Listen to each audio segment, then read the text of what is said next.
Всім привіт! В цьому відео поділюся з вами класнючим, перевіреним і, до речі, моїм улюбленим рецептом тоненьких та дуже смачних млинців.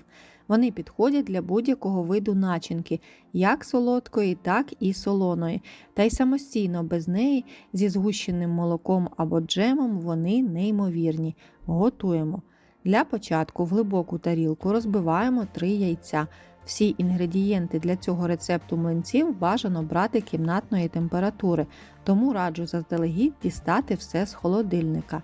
Далі всипаємо дрібку солі для балансу смаку та додаємо 1 або 2 столові ложки цукру, в залежності від того, яка буде начинка – солона чи солодка. Слідом вливаємо 200 мл молока, тобто половину від загальної кількості.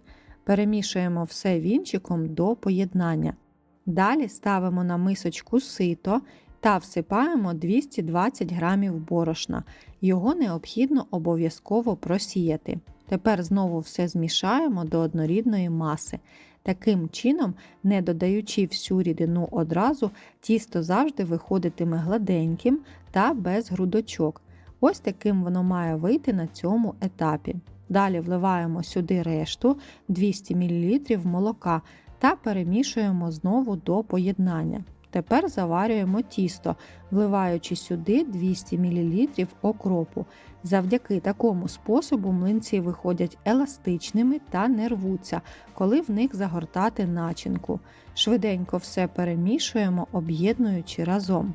І останнім вливаємо 30 г розтопленого вершкового масла або рослинної олії без запаху, але все ж таки раджу додати масло, з ним аромат млинців геть інший. Знову перемішуємо, щоб масло об'єдналось із рештою компонентів. Завдяки маслу при смаженні на млинцях буде виходити дуже гарний візерунок. Тепер залишаємо тісто постояти на 10-15 хвилин. В результаті виходить доволі рідке, однорідне та текуче тісто. Обов'язково перед кожним наступним млинцем перемішувати його, щоб жир з масла не плавав на поверхні. І тепер можемо переходити до плити. Ставимо сковорідку на середній нагрів і перед кожним млинцем я змащую її шматочком вершкового масла. Тоді візерунок на поверхні млинців буде неоднорідний та дуже гарний. Виливаємо неповний черпачок тіста та розливаємо його по всій поверхні тоненьким шаром. Обсмажуємо з обох сторін по декілька хвилин до підрум'янення.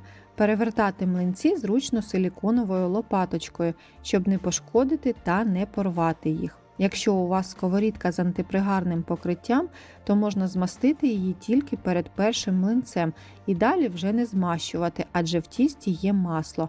Але тоді візерунок на поверхні млинців буде однорідним і в них не буде такої рифленої, красивої поверхні. Також, якщо плануєте загортати в млинці солодку начинку, то цукру можна додати більше, ніж столову ложку, але не більше, ніж 50 г на таку кількість тіста. Старайтесь виливати на сковорідку тіста рівно стільки, щоб покрити її тоненьким шаром, адже якщо його буде забагато, то млинці будуть товстими і загортати в них начинку буде складніше.